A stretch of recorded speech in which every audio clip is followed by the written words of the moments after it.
Assalamualaikum warahmatullahi wabarakatuh. Kami mahasiswa dari Universitas Muhammadiyah Kota Bumi ingin mengadakan penelitian di kantor Bank Muamalat Cabang Kota Bumi Lampung Utara dengan dosen pengampu Ibrahim Hikmah Edrisi SHMH dengan mata kuliah Hukum Pertanggungan. Terima kasih. Wassalamualaikum warahmatullahi wabarakatuh.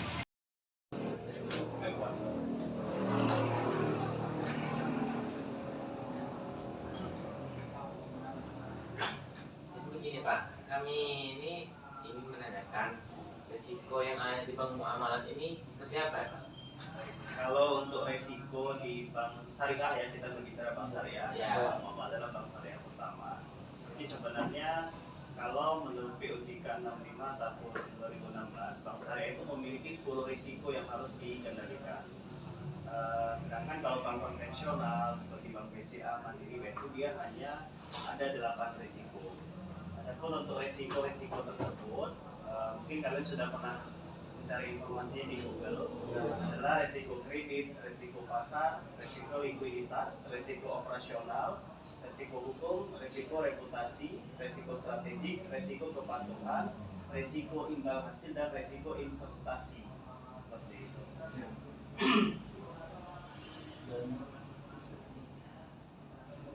Bisa dijelaskan satu persatu? Satu persatu. Ya, seperti risiko kredit itu seperti oke. apa? Baik. Kalau kita bahas satu persatu ya, risiko kredit itu adalah risiko akibat kegagalan nasabah atau pihak lain dalam memenuhi kewajiban kepada bank sesuai dengan perjanjian yang disepakati. Misalkan seperti ini, ada salah satu lembaga yang kita biayai, misalkan contoh Unko, misalkan mengajukan pembiayaan untuk pembangunan gedung rektorat. Kemudian baru dicairkan, misalkan ada 10 miliar, ternyata karena satu dan lain hal, ternyata ini dari pihak Unko tidak mampu melakukan pembayaran. Sebenarnya itu adalah resiko kredit, artinya kredit yang harusnya pembayarannya rutin setiap bulan ternyata menunggak, tapi harapannya nggak menunggak seperti itu. Kalau untuk risiko pasar sendiri adalah risiko pada posisi neraca dan rekening administratif akibat perubahan harga pasar, atau risiko berupa perubahan nilai dari aset yang dapat diperdagangkan atau disewakan. Risiko pasar ini meliputi antara risiko benchmark suku bunga, risiko nilai tukar. Contohnya seperti ini, misalkan nilai pasar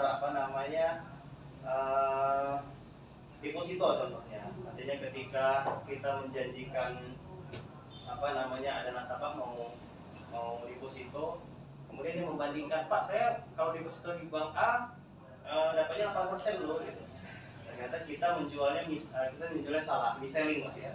Oke, kita samakan, ternyata pada kenyataannya kita tidak mampu menyamai bank tersebut. Nah, itu otomatis kan terdapat perbedaan suku bunga.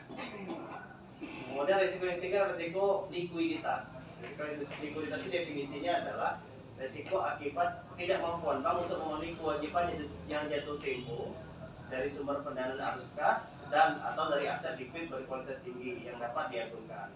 Contohnya begini, misalkan seperti kasusnya Bank Senturi. Kalau Bank Senturi itu kalau nggak salah dulu dia itu jatuhnya karena likuiditas dia tidak mampu dibangun. Artinya gini, ketika ada satu bank, total aset atau total nasabah yang menabung di bank tersebut, contoh nasabah yang menabung di bank muamalat adalah 100 miliar. Apakah mungkin di bawah sana kami simpan uang 100 miliar? Tidak mungkin. Kami simpan uang fisik sebesar 100 miliar.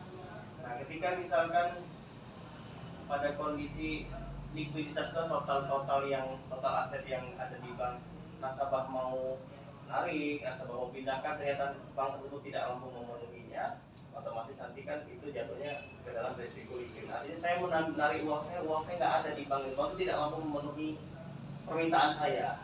Lebih seperti itu. Lanjut ke risiko operasional, adalah risiko kerugian yang diakibatkan oleh proses internal yang kurang memadai, kegagalan proses internal, kesalahan manusia, kegagalan sistem, dan atau adanya kejadian eksternal yang mempengaruhi operasional. Contoh, misalkan ada nasabah Aldi misalkan transaksi nabung 100 juta atau hanya 1 juta rupiah. Berarti kan di situ adalah resiko operasional, artinya ada kegagalan proses internal karena human error atau by system. Misalkan nasabah mau transaksi narik, dia pada saat narik sistemnya down, otomatis semuanya ke depan tapi uangnya nggak keluar, kan banyak kejadian. Iya. Itu termasuk salah satu resiko operasional. Tapi segala sesuatu resiko itu ada mitigasinya, ada solusinya, ada problem solvernya, ada penyelesaian. Terkait adalah yang kelima adalah risiko hukum. Resikonya adalah risiko akibat tuntutan hukum dan atau kelemahan aspek yuridis. Risiko hukum ini timbul antara lain karena ketiadaan peraturan perundang-undangan yang mendukung atau kelemahan perikatan seperti tidak dipunyai syarat sahnya kontrak atau pengikatan agudan tidak sempurna. Contoh, misalkan Aldi sudah bekerja, sudah jadi karyawan, tiba-tiba Aldi ini mengagunkan sertifikat rumahnya untuk meminjam uang, misalkan dia keperluannya ada untuk renovasi. Nah, ketika sertifikat sudah diserah terimakan ke kami, ternyata mungkin ada yang miss. Misalnya harusnya kan sertifikat tersebut diikat melalui notaris, ternyata tidak terikat. Artinya ketika sudah lunas pembiayaan tersebut akan ada resiko yang muncul. Loh, ini kok sertifikat saya nggak di waktu itu pada saat pinjaman nggak diikat ya, artinya ada sesuatu yang miss lah. Bisa juga tuntutan hukum, misalkan begini, karena tadi kasus tadi Aldi otomatis menuntut pihak bank untuk mengeluarkan sertifikat, sedangkan dari bank sendiri ada administratif yang kurang. Nah, itu bisa jadi resiko ketika Aldi menuntut, atau misalkan Aldi, contoh lain artinya Aldi nabung di bank muamalat, tiba-tiba uangnya hilang karena ada ditipu atau bagaimana. Aldi kan pasti nuntut pihak bank kan, tidak nuntut secara personal. Nah, itulah risiko yang muncul akibat ada tuntutan. Kemudian kita lanjut adalah resiko reputasi. Resiko reputasi adalah resiko akibat menurunnya tingkat kepercayaan pemangku kepentingan, misalnya pemilik saham, yang bersumber dari persepsi negatif terhadap bank. Risiko reputasi timbul antara lain karena adanya pemberitaan media dan atau rumah mengenai bank yang bersifat negatif, serta adanya strategi komunikasi bank yang kurang efektif. Contoh, misalkan saya tiba-tiba selingkuh, misal contoh selingkuh sama pejabat perempuan gitu, misalkan kabin di mana. Ketika viral berita itu, misalkan saya digerebek, otomatis yang jadi sorotan siapa? Kepala cabang bank muamalah, bla bla bla bla bla. Atau contoh lain, misalkan ada nasabah deposito, kemudian dana tersebut tidak benar-benar masuk ke bank. Misalkan nasabah itu menyerahin uang 1 miliar, Pak saya mau deposito 1 miliar, ternyata uang tersebut saya gunakan untuk judi online, main slot gitu kan. Otomatis nanti ketika nasabah mau mencairkan dananya nggak ada. Berarti yang jelek adalah reputasi dari bank itu sendiri. Kalau dulu kasus pernah terjadi itu di Bank Muamalat Kota Bumi ini, ada salah satu office boy kami waktu kantor yang lama itu membunuh tetangga sebelah. Koko yang jualan listrik, mungkin gara-gara ada singgungan kali ya, mungkin ada omongan dia yang bikin sakit hati, dendam office boy kami ini. Kemudian pada hari Sabtu di luar hari dan jam kerja, dia masuk datang katanya dia ditunjaknya, ditusuk. Dan itu kejadiannya, saya belum di Bank Muamalat, kejadiannya sekitar tahun 2010-2011. Tapi office boy itu sekarang sudah, saya nggak tahu apakah dia sudah ditangkap, apa dia masih buron. Itu salah satunya. Reputasinya jadi jelek kan. Oh, itu office boy Bank Muamalat yang dulu. Jadi disebut siapa? Office boy Bank Muamalat. Masih ada kamu? Iya. Oke. Resiko strategik selanjutnya. Resiko strategik adalah resiko akibat ketidaktepatan dalam pengambilan dan atau pelaksanaan suatu keputusan serta kegagalan dalam mengantisipasi perubahan lingkungan bisnis. Risiko strategik timbul antara karena bank menetapkan strategi yang kurang sejalan dengan visi misi bank. Kurang lebih seperti ini. Jadi misalkan kebijakannya kebijakan dari Bank Muamalat ini bahwa untuk nasabah haji, misalkan nasabah haji itu harus datang ke kantor, kemudian datang ke Kemenang, memang SOP-nya sudah seperti itu. Ternyata pada pelaksanaannya ada yang kurang tepat atau yang salah. Jadi itu yang mengakibatkan risikonya muncul, mungkin nasabahnya tidak memiliki, jadi miss, tidak punya fungsi haji dan lain sebagainya. Kurang lebih itu adalah risiko akibat ketidaktepatan dalam pengambilan keputusan. Harusnya visi misi dijalankannya seperti ini, tapi cara menjalankannya salah. Ada adalah risiko kepatuhan. Kepatuhan ini adalah resiko akibat bank tidak mematuhi dan atau tidak melaksanakan peraturan perundang-undangan dan ketentuan berlaku serta prinsip syariah. Contohnya misalkan POJK melarang aturan dari BI atau OJK itu melarang ketika ada nasabah untuk print buku tabungan, contoh kecil ya, print buku tabungan itu harus dilakukan oleh nasabahnya sendiri. Ternyata misalkan Aldi bisa ngeprint buku tabungan punya orang lain, itu kan buku tabungan orang itu kan privacy ya, privacy, jadi nggak semua orang harus tahu. Itu karena bank tidak patuh, kemudian nasabah tersebut menuntut, kenapa Bank Muamalat bisa mengeprintkan rekening tabungan saya, buku tabungan tanpa izin dari saya kepada si Aldi ini? Karena kami tidak patuh, otomatis kami kaitannya dengan risiko hukum, kami dituntut oleh nasabah. Risiko imbal hasil saja, risiko imbal hasil ada risiko akibat perubahan tingkat imbal hasil yang bayarkan bank pada nasabah karena terjadi perubahan tingkat imbal hasil yang diterima bank dari penyaluran dana yang dapat mempengaruhi perilaku bank dana pihak ketiga. Contohnya begini, pada prinsipnya bank itu kan pekerjaannya adalah menghimpun dana dari masyarakat untuk disalurkan lagi kepada masyarakat. Kondisi tahun 2020 dan 2021 ini bank agak sulit untuk menyalurkan dana karena ketika disalurkan ternyata sektor usaha tersebut terdampak pandemi, otomatis kan malah nasabah nggak bisa bayar. Artinya sedangkan nasabah-nasabah yang menyimpan uang di bank muamalat itu kan pengennya simpanan dia itu berkembang. Bank itu kan ngambil keuntungan gini, siapa namanya? Agung nabung deposito kami janjikan 4%. 4% ya. Kemudian Adi minjem uang dari uang Agung, kami pinjemin ke Asli. Kami jual pembiayaan tersebut, kredit tersebut dengan angka misalkan 7%. Jadi kan dapat spread margin 3%. Kami bayar 3-4% ke Agung. Kan uang yang dipinjemin ke Adi adalah uang Agung kan? Ya. Itu prinsip bank, menghimpun atau menyalurkan. Kemudian dari situ kan 3% kan dapat keuntungan. Ternyata Agung ini di 2020 usahanya turun. Jadi dia nggak mampu bayar. Sedangkan keuntungan itu kan didapat dari pembiayaan ke Agung ini. Ketika Agung tidak bisa bayar, berarti kami kan bayar ketika si Ali tidak bisa bayar, berarti kan ke Agungnya kami agak susah untuk mengatur ini ya kan. Iya. Yang terakhir adalah risiko investasi. Risiko investasi itu sendiri adalah risiko akibat bank ikut menanggung kerugian usaha nasabah yang dibayar dalam pembiayaan berbasis bagi hasil, baik yang menggunakan metode net revenue sharing maupun yang menggunakan metode profit and loss sharing. Jadi dalam pembiayaan itu misalkan ada nasabah di kondisi sebelum pandemi, ketika dia minjam uang, Pak kami untuk usaha, misalkan usaha rumah makan misalkan, ketika usaha rumah makan tersebut bagus, otomatis kan nasabah pasti akan bayar setiap bulan angsuran. Nah, dari pembayaran angsuran itulah bank dapat cuan, dapat keuntungan.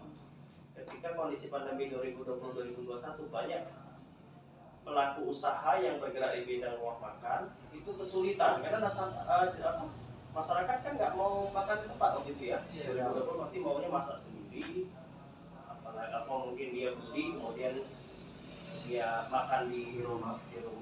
Kalau itu kan ada hashtag di rumah aja, jadi kan banyak pelaku usaha rumah makan itu bangkrut. Nah, otomatis bank kan ikut menanggung kerugian. Salah satu contoh kayak salah satu rumah makan di sepanjang Jalan Sudirman ini tadinya angsuran 7 juta. Dari 7 juta tersebut dia bayar setiap bulan. Di situ kan bank mendapat keuntungan ya. Dan dari pembayaran angsuran 7 juta itu di situ terdiri dari komposisi bagian pokok, batang, margin. Kalau bahasanya itu batang sama bunga lah kalau di bank konvensional. Ketika Pak saya nggak sanggup bayar 7 juta, rumah makan saya sepi. Jadi orang nggak ada yang belanja di rumah makan saya. Orang banyak masak sendiri Pak. Tapi saya masih punya kemampuan bayar Pak 1 juta sebulan. Jadi dia bilang saya nggak sanggup bayar 7 juta, tapi saya masih memiliki kemampuan bayar 1 juta rupiah. Otomatis kan dana yang pernah kami pinjam ke nasabah itu kembali ke kaminya kan nggak ini ya, nggak apa? Sistemnya loss and profit sharing. Jadi ketika dia sedang turun usahanya, mau nggak mau kami ikut menanggung kerugian tersebut. Nah, kurang lebih seperti itulah. Jadi dari 10 risiko yang ada, semua bank itu pasti memiliki manajemen risiko tersebut. Artinya, salah satu contoh, saya nggak kasih contoh 10 ya. Misalkan, bagaimana Pak cara mengantisipasi untuk risiko kredit? artinya sebelum saya ngasih pembiayaan ke Aldi minjem nih 100 juta. Kan kami harus antisipasi nih, jangan sampai Aldi itu kedepannya macet. Berarti apa yang harus dianalisa? Oh berarti Pak Aldi karyawan ya Pak? Iya saya karyawan di BUMN, katakanlah Aldi kerja di Bank BRI. Posisi sebagai apa Pak Aldi? Oh saya sebagai kepala cabang. Saya sebagai kepala cabang, boleh lihat slip gajinya Pak. Ini gajinya ternyata 13 juta. Kalau misalnya Aldi minjem 100 juta, ternyata asurannya misalnya Aldi ngambil taruh 5 tahun gitu ya. Dari 100 juta itu asurannya 3 juta. Kira-kira kalian kasih nggak kalau misalnya gajinya 13 juta? Dan dia belum pernah hutang, dia belum pernah punya hutang, kemudian hasil BI checking dia bagus, dia karyawan tetap bukan karyawan kontrak gitu kan. Dan dia track record dia bagus. Artinya oh kami melakukan manajemen terhadap risiko yang akan muncul. Kira-kira kalau saya kasih sama Aldi 100 juta dengan asuran 3 juta selama 5 tahun, kira-kira bakal tidak nggak ya? Pak boleh lihat SK, oh ternyata dia karyawan tetap. Pak boleh lihat slip gajinya, oh ternyata gajinya 13 juta. Belum termasuk tunjangan, belum termasuk bonus-bonus, insentif dan sebagainya. Artinya kalau gaji dia taruhlah kotor-kotor bersih-bersihnya per bulan sekitar 20 juta, dengan asuran 3 juta itu tidak akan mengganggu siklus keuangannya si Aldi kan? Kecuali pendapatan Aldi 20 juta, ternyata dia sudah ada utang mobil 6 juta, udah ada utang KPR 6 juta, udah ada utang kartu kredit 6 juta, Bank BRI kan 18 juta, berarti kan nggak mungkin kita kasih pinjaman lagi. Nah itulah cara Bank untuk memanage, mengantisipasi resiko yang akan muncul seperti itu. Contoh lagi misalkan Pak Aldi ini ngajuin 100 juta, jangka waktu 5 tahun, ternyata dia 2 tahun lagi pensiun, nggak bisa kan? Oh Pak Aldi nggak bisa Pak, Bapak 2 tahun lagi pensiun, kami paling bisa kasih setahun Pak. Itulah salah satu memitigasi risiko yang akan muncul. Kalau terkait hukum misalkan, ya tadi misalkan Irham kan wakil rektor kalian transaksi di bank muamalah, kemudian case-nya Ilham nabung 100 juta misalkan ya. Ternyata terinput hanya 10 juta oleh teller kami. Dan Ilham nggak tahu, teller kami itu lupa gitu kan. Ketika Ilham mau narik uang, loh kok uang saya hanya segini? Dulu saya nabung 1 juta, ini buktinya. Wah nggak benar nih kalau mau Ilham nuntut kan. Wah saya somasi lah kalian, kalau kalian nggak becus gini-gini lah. Biasanya kita ada mitigasinya Pak Ilham, begini Pak, kita coba mediasi dulu ya Pak, kita coba musyawarah untuk mencapai kata mufakat. Kita musyawarah dulu Pak Ilham, begini Pak, ini memang kami akui dalam kesalahan kami, cuma error kami Pak, begini saja, nanti kami coba investigasi, kami coba eskalasi ke kantor pusat, apakah memungkinkan ini kita proses, jadi kami akan input sesuai dengan nominal yang memasukkan pada saat itu. Bentar ya, nah itulah salah satu memitigasi, jadi sebelum nasabah itu melakukan somasi, kita sudah ajak dia untuk musyawarah. Tapi musyawarah ada jalan keluarnya. Itu berarti ya. Tadi dia ada total 10 risiko. Mana risiko itu pasti ada yang pasti melekat pada produk perbankan, tapi semua bank itu punya unit atau punya bagian yang melakukan mitigasi terhadap risiko-risiko yang akan muncul. Begitu. Baik Pak, saya Agung Solihin dan rekan di samping sebelah kiri saya Andika Adimesa, di rekan saya samping saya sebelah kanan Aldi Wahyudi, dan di sampingnya lagi Dapo Haruni. Kami di sini mengucapkan banyak terima kasih atas penjelasannya terkait risiko yang ada di bank muamalah ini. Kami akhiri, wassalamualaikum warahmatullahi wabarakatuh.